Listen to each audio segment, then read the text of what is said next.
વિદ્યાર્થી મિત્રો, ધોરણ 12 subject English, unit 4, read 1, the adjustment, written by Gulzar.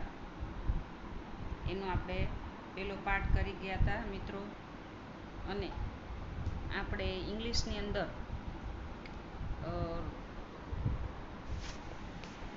Course જે ઘટાડી દીધો છે એમાં 1 થી 7 યુનિટ કરવાના છે. બાકીના છેલ્લા 3 યુનિટ છે એ તમારા કોર્સમાંથી નીકળી ગયા છે. તો આપણે ચોથો યુનિટ આવી ગયા અને હવે 3 યુનિટ કરવાના બાકી છે. તો ધ્યાન રાખજો, ત્યાં સુધી તમારે વાંચવાનું છે અને બોર્ડમાં ત્યાં સુધી પૂછાશે. તો નાના અને નાનીવાળો લેસન આપણે કરતા હતા. હવે અહીંયા આપણે પહોંચ્યા છે. He did not even bother to look at me this time. લેખક બોલે છે, ગુલઝાર, જેના નાના વિશે. He did not, આ વખતે નાનાએ શું, બોધર એટલે તસદી લેવી. એની સામે જોવાની તસદી પણ આ વખતે લીધી નહીં. છેલ્લું સેન્ટેન્સ આપણે કર્યું ને, હેર કટ કરાવવાની વાત હતી. તો ત્યારે જ્યારે વાત કરી તો એમણે નાનાએ સામે પણ ન જોયું. He began to shake his head. શેક એટલે હલાવવું મિત્રો. એણે શરૂ કર્યું, માથું હલાવવાનું શરૂ કર્યું. No, he will kill me. ના, તે મને શું કરશે? કિલ એટલે મારી નાખવું. જેમ નાની બોલતા હતા એમ નાના બોલે છે. He does not like my haircut short. તેને મારા હેરકટ છે એ ટૂંકા ગમતા નથી. He will never approve.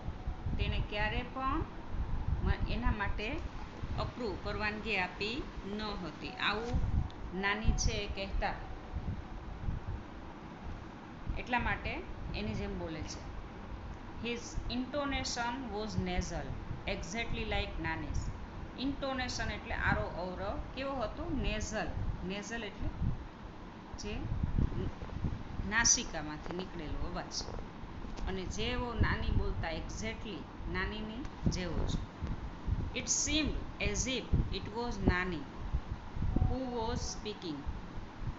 એવું લાગતું હતું, seemed એટલે દેખાતું હતું કે it was એ નાની હતા અને who was speaking જે બોલી રહ્યા છે. I moved back a little worried. લેખક કહે છે કે હું moved back પાછો ખસ્યો થોડી ચિંતા હતી. I had a friend, Dr. K.D. Kamble, psychiatric. I called him over. લેખક કહે છે કે એમને એક મિત્ર હતા જેનું નામ હતું ડૉક્ટર કે.ડી. કામ્બલે. એક સાયકિયાટ્રિક માનસિક રોગના દર્દી હતા, ડૉક્ટર હતા ને આઈ કોલ્ડ હિમ ઓવર, એમને બોલાવી લાવ્યા. હી ટોક ટુ નાના એટ લેન્થ 4 hours. તેણે નાના સાથે વાત કરી. લેન્થ એટલે ખૂબ જ લાંબી, કલાકો સુધી. મોસ્ટ ઓફ ધ ટાઈમ નાના કેપ્ટ ક્વાઇટ. પણ બધી વખતે નાનાએ કેપ્ટ ક્વાઇટ એકદમ શાંતિ રાખી, જવાબ આપ્યો નહીં. He did not answer most of Dr. Kamble's queries. એ ડૉક્ટર કામ્બલેની ક્વેરી, પૂછપરછનો એણે જવાબ આપ્યો, મોટાભાગની પૂછપરછનો જવાબ ન આપ્યો. But when he did, he spoke like Nana normally did and in his own voice. પરંતુ જ્યારે એણે આપ્યો જવાબ તો he spoke like Nana, એ નાનાને જેમ નોર્મલી સામાન્ય રીતે બોલતા હતા. and his own voice, પોતાના અવાજમાં. something else become evident too. એવિડન્ટ એટલે પુરાવો, સાબિતી. કંઈક પ્રૂવ થઈ રહ્યું હતું. To one of the numerous questions that Kamble asked him. હવે નંબરસ એટલે સંખ્યાબંધ પ્રશ્નો ડૉક્ટર કામ્બલે એમને પૂછ્યા. He said, તે કહેતા કે this only she can answer. આ માત્ર તેણી જ જવાબ આપી શકે. I will ask her when she comes. હું તેમને પૂછીશ જ્યારે તે આવશે. નાનીની વાત કરે છે મિત્રો. ડૉક્ટર કામલે શોટ બેક, આઘાત લાગ્યો. શોકનું. વેર હેઝ શી ગોન, તે ક્યાં ગઈ છે? The end of his lips curled up a little in a smile, અને એના લિપ્સ છે એ કર્લ એટલે વળી જવું, અને થોડી સ્માઇલ આપી. ઓ શી ડઝન્ટ રિયલી એવર ટેલ મી હર વેરઅબાઉટ્સ, અરે તેણીએ પોતાના સ્થાનનું વેરઅબાઉટ્સ પ્લેસનું મને કહ્યું નથી. વેન નાના લેફ્ટ, ડૉક્ટર કામલે સેડ, જ્યારે નાના જતા રહ્યા પછી ડૉક્ટર કામલેએ કહ્યું, હી ડઝ નોટ પરસીવ યોર નાની એઝ ડેડ. એમણે કહ્યું કે એ નાનીને મરેલ પરસીવ સહન કરી શકતા નથી. He has begun to live a double life, તેણે શરૂ કરી દીધું છે ડબલ લાઈફ જીવવાનું. In fact there is more of her and less of him, અને ઇનફેક્ટ વાસ્તવમાં ડૉક્ટર કામલેએ શું કહ્યું કે મોર ઓફ હર, વધારે એ અત્યારે નાની છે, અને લેસ ઓફ હિમ, નાના ઓછા છે. હી has begun two think of himself as a નાની, એણે શરૂ કરી દીધું છે કે પોતાની જાતને એક નાની તરીકે રહેવાનું. Whatever happens it happens to her, જે કાંઈ બને છે એ શું બને છે? તો કે નાની માટે બને છે. જે કાંઈ બને છે એ નાની છે. She is the one of needs to be fed, તેણી એક જ હતા કે who needs to be fed એટલે ખવડાવવું, જેને ખવડાવવાની જરૂર હતી. She is one of who feels thirsty, તેણી માત્ર એક હતા કે જે તરસનો અનુભવ કરતા હતા.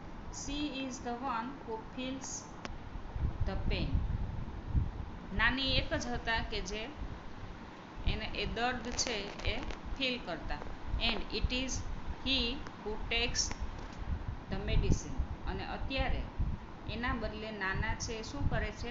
દવાઓ લે છે.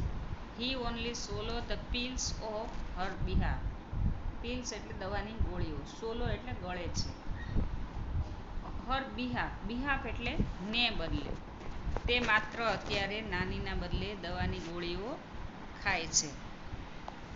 I drove the doctor back to his home, લેખક કહે છે કે ડ્રોવ એટલે ડ્રાઈવ ઉપરથી ડ્રોવ એટલે હાંકી કાઢવું, ડૉક્ટરને એમના ઘરે મોકલ્યા. હી સેડ ધેટ નાના was suffering from a sort of dissociative personality. જો મિત્રો, સોર્ટ ઓફ એટલે વન ટાઈપ ઓફ, એક પ્રકારની, સફરિંગ એટલે સહન કરી, ડિસોસિએટિવ ડિસઓર્ડર મીન્સ માનસિક અસ્વસ્થતાની એ સહન કરી રહ્યા છે. જો મિત્રો, આ પ્રશ્ન છે એ ખાસ MCQમાં પૂછાય છે કે વોટ વોઝ નાના સફરિંગ, તો કોઈ કહેતા નથી, એને કોઈને આવડતું, પણ dissociative disorder. The condition was little understood, he said, પરિસ્થિતિ છે એ થોડી સમજાઈ, એણે કહ્યું. And there was no sure cure for it, પરંતુ એ ક્યોર એટલે મટાડવા માટે એ શ્યોર નથી. He said we will keep at it, do our best, ડૉક્ટરે કહ્યું કે આપણે એના માટે બેસ્ટ ઉત્તમ પ્રયત્ન કરશું. But at your Nana's age, પરંતુ અત્યારે તમારા નાનાની જે ઉંમર છે, that kind of recovery is nearly impossible, આ પ્રકારની જે રિકવરી છે એ કદાચ અશક્ય છે. As I was about to leave he asked me, જેવો હું, લેખક કહે છે કે છોડવા માટે અથવા જવા માટે તૈયાર થયો તો એમણે પૂછ્યું, ટેલ મી વન થિંગ, એક વાત મને કહો. How does it make it difference to your whether he is nana or thinks himself to be nani, એમણે પૂછ્યું કે ભલે એ પોતાની જાતને નાના સમજે કે નાની સમજે. How does it change anything? He it's raita by staying your nana. શું કહે છે કે હી ડઝ, જો ભલે એ ચેન્જ કરે, બદલી કે એક નાના બનીને રાયતાનો સ્વીકાર કરે અથવા તો રિફ્યુઝ કરે ખાવાનો, કારણ કે નાનાને રાયતું બહુ ભાવતું હતું. By morphing into your nani. Morphing એટલે પરિવર્તન કરીને. Let him live his life way any way he wants to. ડૉક્ટરે લેખકને કહ્યું કે તેમનું જીવન છે એ જેવું ઈચ્છે એ રીતે એને જીવવા દો. I was late coming back home but I did not feel quite understand. લેખક કહે છે, હું ઘરે મોડો આવ્યો પરંતુ હું તદ્દન સમજી ન અનબર્ડન. હું ક્વાઇટ એટલે તદ્દન, અનબર્ડન એટલે બોજા વગરનો હતો. And lots less worry by what doctor Kamble had said. અને થોડી ચિંતા હતી જે કામ્બલેએ કહ્યું. આઈ થોટ ધ વે નાના હેડ મેડ હિમ એડજસ્ટ વિથ નાની. અને મેં રસ્તો વિચારી લીધો હતો કે નાના છે એ નાની સાથે એડજસ્ટમેન્ટ કરી રહ્યા છે. We too should make adjustment with him. અને આપણે હવે નાનાની સાથે એડજસ્ટમેન્ટ કરવું જોઈશું. I reached home. હું ઘરે પહોંચ્યો. When I walk into Nana's room to wake up him. જ્યારે હું ઘરે પહોંચ્યો, લેખક કહે છે, અને જ્યારે હું નાનાને વેકઅપ એટલે ઉઠાડવું, એના રૂમમાં જગાડવા માટે ગયો. I found him sleeping in Nani's bed. મેં જોયું તો એ નાનીની પથારી ઉપર સૂતા હતા. I lifted the blanket to wake him up. લેખક કહે છે કે મેં એમને જગાડવા માટે બ્લેન્કેટ્સ છે એ લિફ્ટ ઊંચક્યો. To wake up him. I was stun. Stun એટલે આશ્ચર્યમાં પડી જવું મિત્રો. હું આશ્ચર્યમાં પડી ગયો. He was sleeping in nani's dhoti and blouse. તેણે નાનીની સાડી અને બ્લાઉઝ પહેરેલા હતા મિત્રો. તો આ એડજસ્ટમેન્ટ, નાના છે એ નાની વગર જે લાઈફમાં એડજસ્ટમેન્ટ કરી રહ્યા હતા, અને આપણે પણ ઘણું બધું એડજસ્ટમેન્ટ કરવાનું આવે છે મિત્રો. તો આ લેસન છે એના મેં પહેલાંથી જ તમને શોર્ટ નોટ આપી દીધી છે. લખી નાખજો. બહુ ઓછા લેસન છે પણ બધા સરસ રીતે તૈયાર કરવાના છે. બોર્ડની પરીક્ષા તો આવવાની છે ત્યારે આવવાની જ છે. એટલા માટે મિત્રો વિડીયો પૂરો જોતા રહેજો. આવજો. Thank you.